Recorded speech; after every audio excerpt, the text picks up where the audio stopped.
Podcast मान लीजिए कर रहे थे 1990 में, उस टाइम बड़ी कंपनीज कौन सी थी? जो टेक की कंपनीज थी उस समय बूम आया। टेक तो आया ही नहीं था 1990s के अंदर। आप देखिए उस टाइम बड़ी कंपनी थी लक्ष्मण सिल्वेनिया, एचएमटी घड़ियां। आज वो कंपनीज कहाँ पर है? एग्जिस्ट ही नहीं करती। यूएस की जो क्रेडिट रेटिंग थी वो किसी ने ट्रिपल ए या ट्रिपल ए प्लस या ट्रिपल ए से घटाकर ए प्लस कर दी थी। उसकी वजह से इंडियन जो स्टॉक मार्केट थी वो बहुत ज़्यादा गिर गई थी एक ही दिन में। जब भी आप इन्वेस्टमेंट की बात करते हैं लोगों के दिमाग में स्टॉक मार्केट्स आती हैं। स्टॉक मार्केट से मेरे हिसाब से आपकी इन्वेस्टमेंट जर्नी स्टार्ट ही नहीं होती है। सबसे पहले जो होता है, अगर आप ये 3 स्टेप ही पूरे कर देंगे, जिसमें आप देखिए शुरू से लेके एंड तक कहीं स्टॉक मार्केट्स इन्वॉल्व ही नहीं थी, स्टॉक मार्केट्स का कुछ भी नहीं था, तो भी आप शायद इंडिया में 70-80% लोगों से अच्छा करेंगे। आप देखिए कंट्री का बजट आता है, हर जो कंपनीज होती हैं वो अपनी बजट बनाती है। आप सरप्राइज हो गए, मैं ऐसे लोगों को जानता हूँ जिनका काम है अपनी कंपनी में कंपनी का बजट बनाना, बट उनको अपने घर का बजट नहीं बनाना आता। I always suggest people that you follow a simple rule, what Warren Buffett says, that do not save money what is left after spending, but first save, then spend money.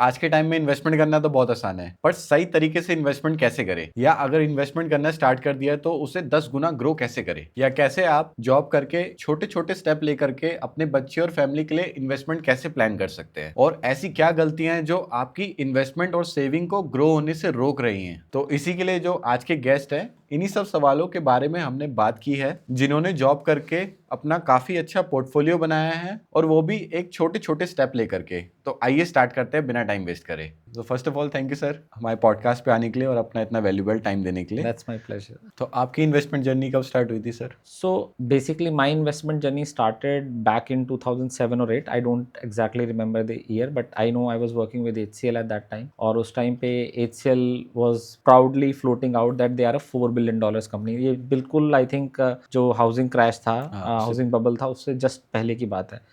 तो मुझे उससे पहले markets के बारे में कोई इतनी knowledge नहीं थी, but when I used to go to office, Noida में ही ऑफिस था, तो मैं बिल बोर्ड्स पे देखा करता था HCL is a $4 billion company. और मैं क्योंकि वहाँ काम करता था तो मेरी इंटरेस्ट हुआ, तो पता चला कि HCL की जो उसकी मार्केट कैपिटलाइजेशन है that is $4 billion as per the recent valuations. तो इसके थ्रू मेरा इंट्रोडक्शन हुआ स्टॉक मार्केट से। मैंने पढ़ना शुरू किया, और पढ़ना क्या शुरू किया, I started following this so called financial news channel CNN और NDTV प्रॉफिट उस टाइम पे आया करता था। मैं रोज सुबह उठ के उनको देखा करता था, देखता था शेयर्स कैसे ऊपर जाते हैं नीचे जाते हैं। And then I started investing very small, soon got into future and options, wasted my 4 years देयर। फ्यूचर एंड ऑप्शंस, या and then learned a lesson, came out of future and options, and then अगर आप exactly बोलें तो maybe my financial journey started around 2011, late 2011, जहाँ से मैंने seriously समझा कि financial journey कैसे start की जाती है। वॉरेन बफे को पढ़ना शुरू किया और पता चला कि future option में कितनी बड़ी mistake थी वो 4 साल अपने बर्बाद करना। So that's how I started. So maybe you can say 2007 or 2011, whatever is तो सर फ्यूचर एंड ऑप्शंस की जैसे आपने बात करी, तो थोड़ा और इलैबोरेट करोगे आपका कैसा एक्सपीरियंस रहा था? बहुत खराब। I think this was the one of the worst decision that I have taken in my financial life. So future and option start कैसे हुआ, आई वाज बाइंग स्टॉक्स, और may be by the just share of luck मैंने कोई stock bye किए होंगे और वो कुछ अच्छा चल गए होंगे, क्योंकि उस टाइम वैसे भी काफ़ी अच्छा मार्केट्स ग्रो कर रही थी। I got a call from my relationship manager. I had an account with India bulls at that time. तो उन्होंने मुझे कॉल किया और बताया कि आप तो बहुत अच्छा इन्वेस्ट करते हो और आप जो है हमारे कुछ ही ऐसे लोगों में से हो जो प्रॉफिट बना पा रहे हैं, बट एक प्रॉब्लम है आपके साथ। तो मैंने कहा जी क्या प्रॉब्लम? उन्होंने बोला आप बहुत छोटा अमाउंट डाल रहे हैं, क्योंकि इसी, और उन्होंने मुझे समझाया कि स्केल की वैल्यू कितनी होती है, कि अगर आप 1000 रुपये से ट्रेड कर रहे हैं और आप उसका 50% भी प्रॉफिट निकालते हैं तो कुछ भी नहीं है, 500 रुपये से क्या होगा। आप इसी 1000 रुपये को अगर 10,000 कर देंगे तो आप अच्छा प्रॉफिट करेंगे। तो मैंने कहा मुझे तो आता नहीं है फ्यूचर ऑप्शन। तो उन्होंने बोला हम अपने ही यहाँ पे एक सेशन कंडक्ट कर रहे हैं, जो भी हमारे इन्वेस्टर्स हैं उनके लिए we will conduct a session and that's absolutely free of cost. तो मैं भी गया, मैं अपने साथ एक दोस्त को भी लेकर गया। तो वहाँ पे हमारे जैसे और भी बहुत एंजल इन्वेस्टर थे जिन्होंने वो सेशन, जिनके मेरे ख्याल 8-9 हज़ार के पोर्टफोलियो रहे होंगे उस टाइम पे। तो उन्होंने वो सेशन लिए वहाँ पे और हमने सीखा फ्यूचर एंड ऑप्शन करना। और बहुत एक्साइटिंग था फ्यूचर एंड ऑप्शन, क्योंकि पहले जो मैं स्टॉक 1000 का खरीद रहा था सुजलॉन, अब मैं उसके लॉट्स खरीदने लग गया और सुजलॉन बढ़ भी रहा था उस टाइम पे। तो चला, कभी प्रॉफिट कभी लॉस। अब डेली अपनी जॉब को छोड़ के दिमाग हो गया था फ्यूचर एंड ऑप्शन में। डेली हम डिस्कस कर रहे थे अपने ग्रुप में किसने कितने पैसे बनाए, किसका कितना प्रॉफिट हुआ, कितना लॉस हुआ, ऐसे चल रहा था। Then I remember, I think it was 2011 अगस्त या कुछ ऐसी बात रही होगी। I was going to Nainital on a trip, और रास्ते में जिस बस में हम आ रहे थे वो बस खराब हो गई थी। आई think it was 4th of August। उस दिन क्या हुआ था, यूएस की जो क्रेडिट रेटिंग थी वो किसी ने AAA या AAA+ या AAA से घटाकर AA+ कर दी थी। उसकी वजह से इंडियन जो स्टॉक मार्केट थी वो बहुत ज़्यादा गिर गई थी एक ही दिन में, बहुत ज़्यादा गिर गई थी। और मेरे पास उस टाइम पता नहीं कितने लॉट्स पड़े थे किसी फ्यूचर एंड ऑप्शंस कंपनीज के, और मैंने पिछले 4 साल में जितना पैसा कमाया आई थिंक सारा एक ही दिन में खत्म हो गया वो पैसा, पूरा लिक्विडेट हो गया बिकॉज मैं उनको एग्जिट नहीं कर पाया। बस खराब थी, मेरे फ़ोन में बैटरी नहीं थी और उस टाइम पे इतनी अवेलेबिलिटी भी नहीं थी कि आप के पास पावर बैंक्स होते थे या क्या था, बट मेरे पास एक्सेस नहीं था कि मैं उसको सेल कर पाता, और वो उसी दिन एक ही दिन में सारा लिक्विडेट हो गया। And then I had a thought कि this is something I am doing wrong. अगर आप 4 साल कंटिन्यूसली करके आपने कुछ 1 लाख या 1,10,000 का प्रॉफिट किया है, पहली बात तो अमाउंट अपने आप में बहुत ज़्यादा बड़ा नहीं था बिकॉज आपके 4 साल लगे हैं और वो आप एक ही दिन में लूज कर देते हैं, तो मतलब आपने अपना पूरा टाइम वेस्ट किया। तो मुझे लगा कि कुछ ना कुछ तो मैं गलत कर रहा हूँ। आरएम ने मुझे कॉल किया कि नहीं ये तो होता है, मार्केट्स अनप्रिडिक्टेबल होती हैं, आपको होप नहीं छोड़नी है, आप तो अभी भी 5,000 प्रॉफिट में हो ओवरऑल, तो कोई फर्क नहीं पड़ता, you start again. But I felt something is horribly wrong, and then I stopped. After that, I got introduced to Warren Buffett through a person, and I started reading him. He was one of the best teacher I could get in my life. उन्होंने मुझे Warren Buffett से introduce किया, मैंने Warren Buffett के बारे में पढ़ना शुरू किया। His name was Varun Malhotra who introduced me. So then I started reading about Warren Buffett. फिर then I started following, and then I understood it was a very stupid mistake that I got engaged into future and option without even knowing what is future or not. It was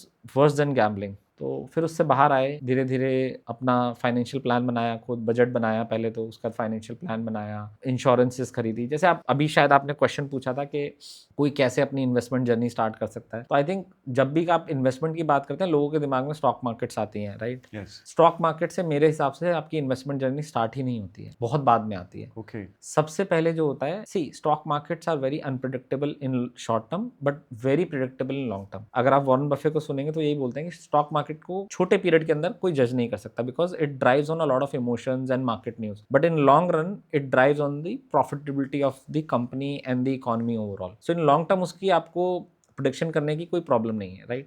but short term में बहुत ज़्यादा problem होती है। Now if you are starting your investment journey, then I give this analogy that if you are building a house, the first thing you want to buy is a lock because somebody can come and steal things from that particular house, right? तो पहला lock जो खरीदना चाहिए आपको वो है term insurance का।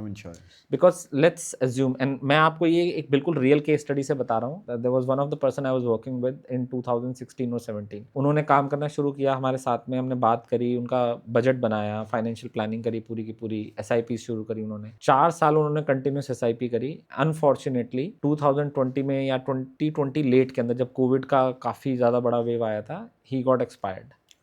उनकी जो इन्वेस्टमेंट थी सारी की सारी वो 50% वैल्यू पे आ गई थी। उनके पास टर्म इंश्योरेंस नहीं थी। इवन आफ्टर सजेस्टिंग उन्होंने किसी रीजन से बाय नहीं करी थी। उनको लगा उनके पास पेरेंटल वेल्थ है, उनको इंश्योरेंस की जरूरत नहीं है, इंश्योरेंस से वेस्टिंग और ऑफिस से भी उनको इंश्योरेंस मिलती है all, then he did not buy an insurance. अब आप सोचिए उनकी फैमिली को इमीडिएटली वो पोर्टफोलियो लिक्विडेट करना पड़ा। जिस पोर्टफोलियो की मान लीजिए इतना टाइम जोड़ के 1 लाख रुपए वैल्यू हुई थी, उसकी वो वैल्यू भी नहीं रह गई थी जो उन्होंने इन्वेस्ट किया था बिकॉज स्टॉक मार्केट्स आपकी बिल्कुल नीचे आ गई थी, ड्रास्टिकली गिरी थी, राइट? तो अब आप यहाँ देखिए ये गलती कहीं से स्टॉक मार्केट्स की नहीं थी, ये गलती थी कि हमने उनको प्रोटेक्ट नहीं किया था। तो किसी भी सैलरीड क्लास को, बिजनेस पर्सन को, किन्हीं को भी अगर अपनी इन्वेस्टमेंट जर्नी स्टार्ट करनी, स्टॉक मार्केट से शुरू ही नहीं होती है। आपको स्टॉक मार्केट की बात ही नहीं करनी चाहिए। सबसे पहला स्टेप है, if you do not have liquid wealth from your family, यानी कि आपको मान लीजिए आपको ये दिखता है कि अगर आज आप नहीं रहते हैं, गॉड फॉरबिड, और आपकी फैमिली को 2 या 3 करोड़ रुपए की जरूरत पड़ेगी to again stand up, because अगर कोई एक मेन अर्निंग पर्सन फैमिली का नहीं रहता है, then they will have to go to plan B, और उनको कुछ और अपना इनकम सोर्स ढूंढना पड़ेगा जिसमें टाइम लग सकता है। कई लोगों को 5 साल, कई लोगों को 7 साल, कई लोगों को 10 साल, right, to replace the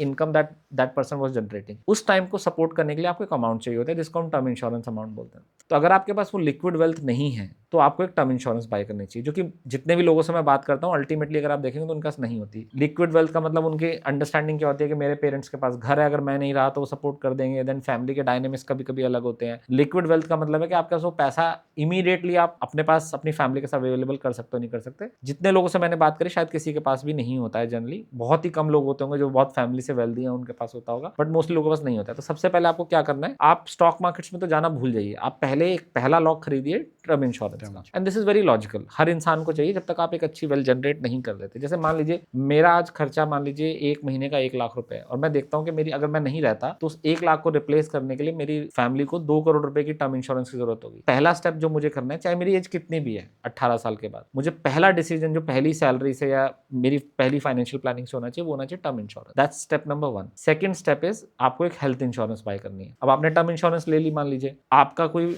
medical expense हो गया, तो आप कहां से वो पैसा लाएंगे? टर्म इंश्योरेंस तो आपको मिलेगा नहीं। And you should have a good health insurance policy. और इसके अंदर सैलरीड क्लास को अपने ऑफिस की इंश्योरेंस पे बहुत ज्यादा रिलाई नहीं करना चाहिए। ऑफिस की इंश्योरेंस अच्छी होती है बट उसका अमाउंट आपको पता है कैप्ड होता है। yes. इन दिल्ली एनसीआर जहां पे आप देख रहे हैं कि इतना पॉल्यूशन का इशू है और भी बहुत इश्यूज हैं, आपकी हेल्थ पे कितना एक्सपेंस होने वाला है और मेडिकल इन्फ्लेशन जिस हिसाब से बढ़ रही है आपको नहीं पता। और आप जितना जल्दी लेंगे उतनी आपको इंश्योरेंस का अमाउंट भी कम पे करना पड़ता है। सेकंड स्टेप जो है वो आपको एक मेडिकल इंश्योरेंस लेनी है अच्छी, इवैल्यूएट करके। किसी भी फाइनेंशियल एडवाइजर से आप बात कीजिए कि मेरे को कितनी टर्म इंश्योरेंस अमाउंट लेना चाहिए, या आप ऑनलाइन भी बहुत कैलकुलेटर्स देख सकते हैं जिस पर आपको ये इजीली इन्फॉर्मेशन मिल जाएगी। पहला स्टेप हमने टर्म इंश्योरेंस करी थी, सेकंड लिया मेडिकल इंश्योरेंस। तीसरा आपके पास होना चाहिए एक इमरजेंसी फंड, एक अच्छा इमरजेंसी फंड जो आप कभी भी निकाल सके। A lot of people today are working private sector. आप देखते हैं कि आज इस कंपनी ने फायर कर दिया, उस कंपनी ने फायर कर दिया, जॉब्स कट हो रही है, सबके साथ है, राइट। अगर आप बिजनेस भी कर रहे हैं तो बिजनेस की जो आगे ग्रोथ की प्रोडिक्शन है या उसकी रिलायबिलिटी है वो बहुत ज्यादा नहीं है, specially in the age of AI. AI किन चीजों के अंदर इंटरवीन कर रहा है, आपको नहीं पता कि आपका बिजनेस का आउटलुक आज जो है वो रहेगा नहीं रहेगा, राइट। तीसरा काम जो है आपकी जो भी मंथली इनकम है, मिनिमम 6 मंथ्स और मैक्सिमम 12 मंथ्स, और ये आपको खुद जज करना है। जैसे मान लीजिए आप किसी ऐसे सेक्टर में काम कर रहे हैं जो कि बहुत रिस्की है, ये आपको पता होता है आपकी जॉब की सिक्योरिटी कितनी है, इतना मोटा मोटा आइडिया सबको होता है। अगर बहुत ज्यादा रिस्की है तो आप 12 महीने का इमरजेंसी फंड रखिए। अगर आपको लगता है कि नहीं मैं तो 5 साल से हूँ कंपनी में, 10 साल से हूँ, मेरी जॉब पे इतना रिस्क नहीं है, तो आप 6 महीने का रखें, बट कुछ इमरजेंसी फंड आपके पास होना चाहिए। अगर आपका 1 लाख रुपए मंथली खर्चा है तो आपके पास 6 लाख या 12 लाख रुपए लिक्विड फंड होना चाहिए। अब ये इस लिक्विड फंड को मेरे को ऐसे नहीं इस्तेमाल करना कि मैंने अपने किसी फ्रेंड को दे दिया या कहीं पे और इन्वेस्ट कर दिया, ये इन्वेस्टमेंट नहीं है। इसको आप सिंपल या तो एक फिक्स डिपॉजिट करा के रखें या किसी लिक्विड या डेट फंड में रखें, इन्वेस्टमेंट नहीं है। इस पे आपको रिटर्न एज्यूम करना ही नहीं है कि मुझे इससे पैसा कमाना है। इसको बस आपको ये करना है कि मेरा इन्फ्लेशन से अमाउंट बचा रहे, कि जहां पे आपको एक छोटा सा 6-7% जो नॉर्मल इन्फ्लेशन होती है उतना रिटर्न मिलता रहे पोस्ट टैक्स, तो इतना आपको लिक्विड फंड में रखना है। मैं दीपांशु अगर 100 लोगों से बात करता हूँ तो 100 लोगों में से 98 लोगों के पास ये 3 स्टेप ही नहीं होते। अगर आप ये 3 स्टेप ही पूरे कर देंगे, जिसमें आप देखिए शुरू से लेके एंड तक कहीं स्टॉक मार्केट्स इन्वॉल्व ही नहीं थी, स्टॉक मार्केट्स का कुछ भी नहीं था, तो भी आप शायद इंडिया में 70-80% लोगों से अच्छा करेंगे। क्यों? क्योंकि आपके पास आपके जाने के बाद आपकी फैमिली के सपोर्ट के लिए एक श्योरिटी है and it is not dependent on any dynamics. अगर आप एक प्योर सिंपल टर्म इंश्योरेंस खरीदते हैं तो उसके अंदर कोई ऐसे क्लॉज नहीं है, तो आप सिंपली सिक्योर्ड हो गए। वहां पे मेडिकल इंश्योरेंस आपके पास होगी और इमरजेंसी फंड हो गया, तो भी आप 70-80% लोगों से बेहतर करेंगे। ठीक है, तो पहले तो 3 ये स्टेप हो गए जहां पे इन्वेस्टमेंट का कुछ नहीं है। जब आपने 3 स्टेप्स अचीव कर लिए तो इसके बाद जो अगला काम होता है वो बनाइए आप अपना मंथली बजट। और बहुत लोगों को ये आइडिया ही नहीं होता वो मंथली खर्च कितना कर रहे हैं। आपको ये बात शायद सुन के हैरानी होगी, मैं जब लोगों से पूछता हूँ तो उनको ये आइडिया ही नहीं है। उनको ये पता है ये क्या, मतलब मालूम नहीं है चीज क्या होती है कि मेरे को तो जितनी सैलरी आती है उसके बाद शायद महीने में 2-3 हज़ार रुपए बच जाते हैं, 25 तारीख तक मेरे पैसे खत्म होने लग जाते हैं। तो कोई किसी ने अपने घर का बजट नहीं बनाया हुआ, कितना उनका खर्चा है। आप उनसे सिंपल पूछ लीजिए आपका एक्सपेंस कितना है, वो बता देंगे मेरी सैलरी इतनी है। एक्सपेंस के लिए तो उनको लगता है कि जी मेरे को तो सारी अपनी स्टेटमेंट देखनी पड़ेंगी, ये देखना पड़ेगा, उनको कोई आइडिया नहीं है। कई लोग तो मंथली अपनी सैलरी से भी ओवर खर्च कर रहे हैं, और ये मैं आपको अजम्पशन नहीं बता रहा हूँ। Like I told you, I speak to a lot of people, और मैं बहुत लोगों के साथ काम भी करता हूँ जहाँ पे मैंने उनके बजट्स क्रिएट करे हैं और देखा है कि लोगों को इस बारे में कोई आइडिया ही नहीं है, और ये ग्राउंड की रियलिटी है। मैं आपको एक एग्जाम्पल देता हूँ।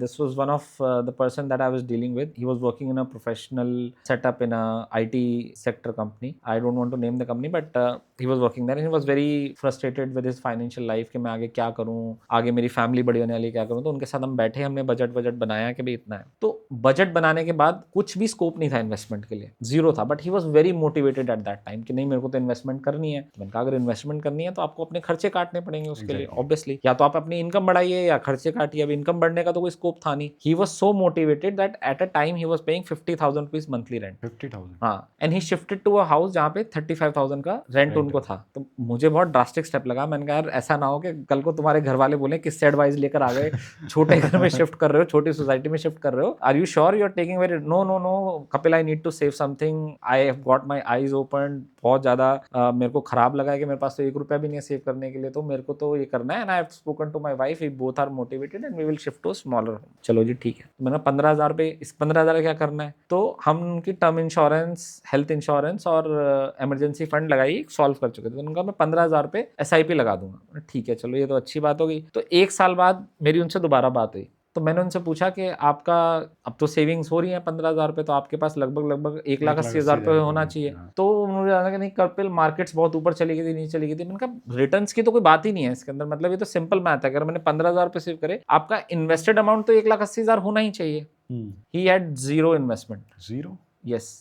व्हाई? वाई? बिकॉज उनको अपने घर के खर्च का कोई आइडिया ही नहीं था। अच्छा। पहले देखिए, हमारी जो कंजम्पशन है ना, वो ड्रिवन है हमारी इनकम से। अगर आप 50,000 रुपये महीना कमा रहे हो, 50,000 खर्च कर रहे हैं। जैसे ही मैं आपको 70 दे दूंगा, आपका खर्चा इमीडिएटली 70 हो जाएगा। जैसे मैं 1 लाख दूंगा, आपका खर्चा 1 लाख हो जाएगा। तो कोई प्लानिंग नहीं है, ये जो आ रहा है वो जा रहा है, सिंपल सा। और कई लोगों का तो किसी से लेके भी जा रहा है। तो वहां से मुझे भी क्या लेसन मिला और उन्हें भी क्या लेसन मिला कि ही हैज नो आइडिया कि उनका घर का खर्च कितना है। उनका घर का खर्च पहले भी उतना था जितनी इनकम है, और आज भी। इससे अच्छा तो वो उसी घर में रह लेते कम से कम। जब मैंने उनसे पूछा कि ऐसा क्यों हुआ, तो उन्होंने मुझे बताया कि नहीं, इसकी शादी आ गई थी, उसकी वो आ गई थी। मैंने कहा हमने तो बैठ के साथ पूरा बजट बनाया था। बजट के अंदर किसी की शादी नहीं होती, किसी का बर्थडे नहीं होता या कुछ नहीं होता, तो सारे खर्चे ही है ना, एक्सपेंसेस ही है। He had no idea about. तो यहाँ से आप देखिए, लोगों को यही आइडिया नहीं है सेकंड स्टेप कि उनका घर का एक्सपेंस कितना है मंथली। आप देखिए, कंट्री का बजट आता है, हर जो कंपनीज होती है वो अपनी बजट बनाती है। आप सरप्राइज हो गए, मैं ऐसे लोगों को जानता हूँ जिनका काम है अपनी कंपनी में कंपनी का बजट बनाना, बट उनको अपने घर का बजट नहीं बनाना आता, और ना ही कभी उन्होंने उस पर काम किया। अगर आप उनसे बैठ के पूछेंगे ना कि यार कंपनी का बजट बनाना क्यों जरूरी है, तो आपको उसके 10 कारण बता देंगे। बट उनसे पूछो कि आपके घर का बजट बना हुआ है, तो उनको कोई आइडिया नहीं है। तो ये चौथा इंपॉर्टेंट स्टेप है कि आपको पता होना चाहिए। और आपके एक्सपेंस कभी आपकी इनकम से ड्रिवन नहीं होने चाहिए। आप कमा कितने भी रहे हो, आपको अपनी फैमिली के साथ बैठ के डिस्कस करना है कि भाई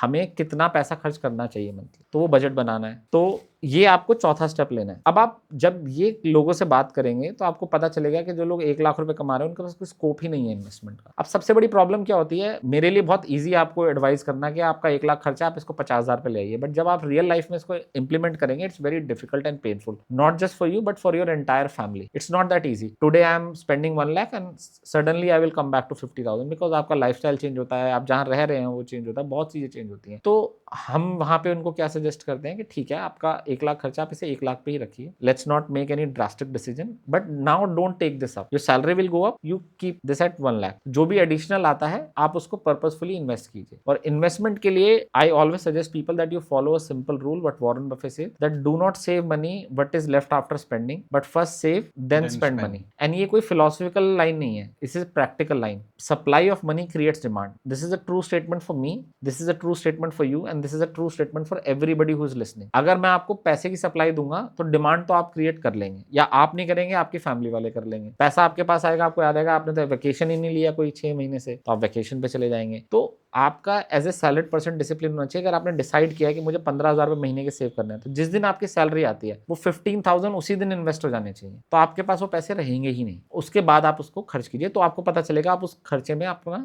कैसे एडजस्ट कर पा रहे हो। राइट? लोग क्या सोचेंगे, मैं खर्च कर लेता हूँ, इन्वेस्टमेंट तो मेरा सेकंड प्रायोरिटी डिसीजन है। अब आपने बना लिया बजट, आपने इन्वेस्टमेंट, फिर आती है गोल प्लानिंग। अब आप अपने लाइफ के इंपॉर्टेंट गोल्स प्लान कीजिए। सबसे पहला गोल प्लानिंग क्या है, आपको अपनी रिटायरमेंट के लिए सेविंग करनी शुरू करनी है। किस तरीके से शुरू करनी है, आपको पता है आज आपकी एज 35 साल है, 30 साल है, 30 साल बाद आप रिटायर होंगे। आपका आज खर्चा 1 लाख रुपए है। जैसे मैंने आपको बताया कि आप एक सिंपल रूल ऑफ 72 फॉलो कर सकते हैं कि 12 साल में महंगाई डबल हो जाती है। तो अगर आपकी एज 30 साल है, तो 30 साल में आप देखिए कि आपका लगभग महंगाई 3-3.5 गुना हो चुकी होगी। तो आपका वो खर्चा जो आज 1 लाख है, वो 3.5 लाख रुपए हो चुका होगा। तो उस 3.5 लाख रुपए मंथली आपको कंटिन्यू, अगर आपको सेम लाइफस्टाइल पर रहना है, आपका लाइफस्टाइल भी बढ़ता है, आप मान के चलिए लाइफस्टाइल इंक्रीज होगा, आपकी मंथली जो एक्सपेंस होगा वो 4 लाख हो जाएगा। तो 4 लाख आपको मिलता रहे 60 साल से लेकर 80 साल तक, तो कितना आपको SIP लगानी पड़ेगी किसी भी एक इंडेक्स फंड में या किसी भी फंड में जो आप इन्वेस्ट करना चाहते हैं। मैं किसी को फंड सजेस्ट नहीं करता, because I am not a financial adviser. जो भी इस पॉडकास्ट को सुन रहा है, I am not giving any stock advice, I am not asking you to invest in any fund.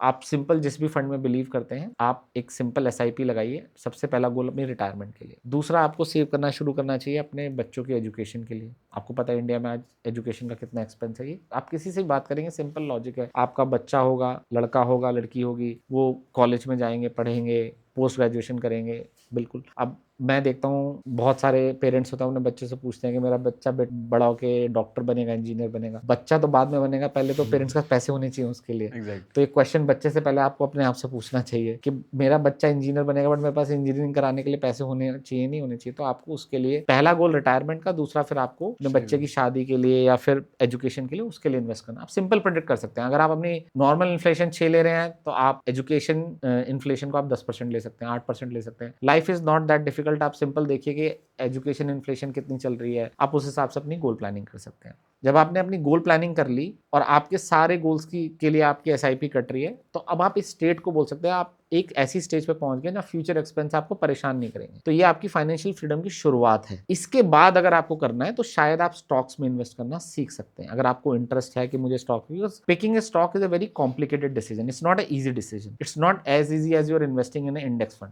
Because index fund replicates economy और इकॉनमी लंबे time में आगे जाती है, बट स्टॉक्स के साथ ऐसा जरूरी नहीं है। जैसे मैं आपको बताऊं, आप ये पॉडकास्ट मान लीजिए कर रहे थे 1990 में, तो उस टाइम बड़ी कंपनीज कौन सी थी? जो टेक की कंपनीज थी उस समय बूम आया। टेक तो आया नहीं था 1990s के अंदर। आप देखिए उस टाइम बड़ी कंपनी थी लक्ष्मण सिल्वेनिया, एचएमटी घड़ियां, आज वो कंपनीज कहां पर है? एग्जिस्ट ही नहीं करती। तो क्या ऐसा हो सकता है कि मैं एक अच्छी कंपनी पिक करूं और 25 साल बाद वो बिल्कुल खराब करे, अगर टेक्नोलॉजी बदल जाए या फिर उसकी नीड ही ना रहे, राइट? अगर आप देखेंगे इंडिया में जब स्टॉक मार्केट की शुरुआत हुई थी, जितनी बड़ी कंपनीज थी वो बहुत बेसिक कंजम्पशन बेस्ड कंपनीज थी। आज बड़ी कंपनीज के अंदर आपको वैसी कंपनीज मिलेंगी बट उतनी रेशो नहीं मिलेगी। तो किसी एक स्टॉक को पिक करना is a very very skilled game, और इस स्किल्ड गेम में कौन फेल होता है? अगर आप वॉरेन बफे को देखेंगे तो वॉरेन बफे आपको 50 बार बताते हैं कि उनको स्टॉक पिक करने में गलती क्या हुई है। मैंने तो सब कुछ वॉरेन बफे से सीखा है, तो जब वो गलती कर सकते हैं तो मैं तो बहुत ज्यादा बार गलती कर सकता हूँ। तो it's a very skilled game. तो इस स्किल में आने से पहले मैं अपनी पूरी लाइफ को सेफगार्ड करना चाहता हूँ। किस तरीके से? सिंपल स्टेप, वही term insurance, health insurance, emergency fund, budget planning, फिर गोल प्लानिंग। इसके बाद मैं स्किल में आना चाहूंगा। अब प्रॉब्लम क्या है, जब भी आप यूट्यूब पे चले जाए कहीं जाए, तो पहला स्टेप ही आपका लोग 7वीं सीढ़ी पे रखवा रहे हैं कि आइए मैं आपको सिखाता हूं कि आप कौन सा स्टॉक पिक करें। तो ये मेरा सजेशन इसलिए कभी किसी को नहीं रहता। लाइफ इज वेरी सिंपल, अगर आप उसको सिंपल तरीके से जीना चाहें तो। आप स्टॉक पिक करके करेंगे भी क्या? मान लीजिए मैं आज आपको एक स्टॉक का एनालिसिस बता दूं और आपने पूरा सब कुछ स्टडी करके पढ़ लिया, कितना पैसा लगाने वाले हैं आपके अंदर? मैं आपको गारंटी देता हूं लोग 10-20 हज़ार 50 हज़ार से ज्यादा उसमें नहीं लगाएंगे। You can not invest everything in one stock, because आपका वो कन्विक्शन आएगी ही नहीं। कन्विक्शन आने के लिए आपके पास पहले सेफ्टी होनी चाहिए। एग्जैक्टली। तो वो लोगों को जनरेट करनी चाहिए। Sorry for giving that long answer, but in short that's how you should, and it's a very simple thing to do. आपके हिसाब से सबसे बड़ा फाइनेंशियल मिथ क्या है जो लोग ब्लाइंडली फॉलो कर रहे हैं आज भी? इन्वेस्टमेंट की बहुत बेसिक सी एक अंडरस्टैंडिंग है जो मैं सब लोगों को बोलता हूँ कि उनको समझनी चाहिए। लोगों को इन्वेस्टमेंट को रिस्क के साथ कोरिलेट करके देखना चाहिए। Okay. So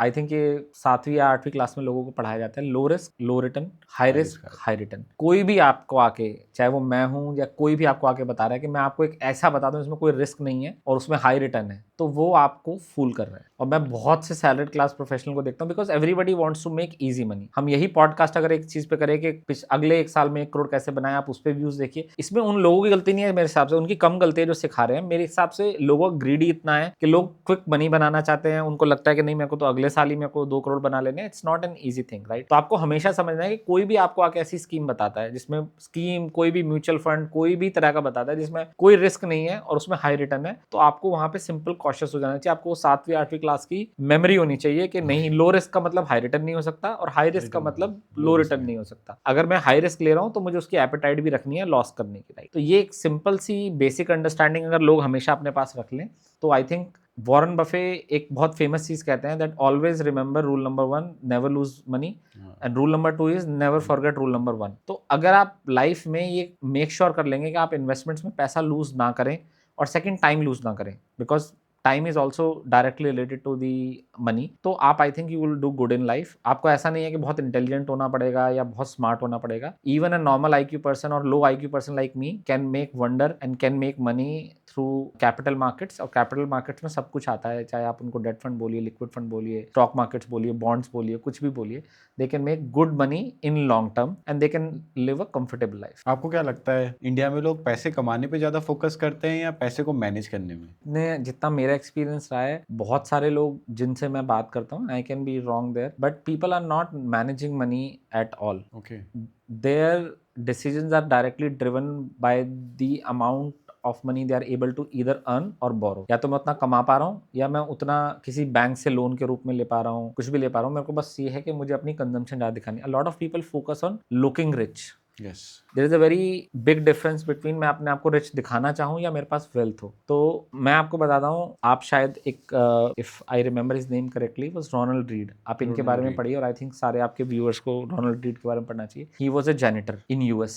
really interesting sir, and thank you अपना टाइम देने के लिए। Was my pleasure. I hope viewers को भी काफ़ी सारी चीज़ें पता चली होगी, वेल्थ क्रिएशन से लेकर के गोल प्लानिंग से लेकर के फैमिली को किस तरीके से इन्वेस्टमेंट प्लान कर सकते हैं। सो इसी तरह की आगे भी वीडियोस आती रहेंगी, और आपके अगर कुछ भी क्वेश्चन है जो इसमें आज नहीं कवर हुए तो आप उसे कमेंट कर सकते हैं, तो डेफिनेटली सर उसका रिप्लाई जरूर करेंगे। तो एट दी एंड आप सब्सक्राइब लाइक जरूर कीजिएगा। Thank you.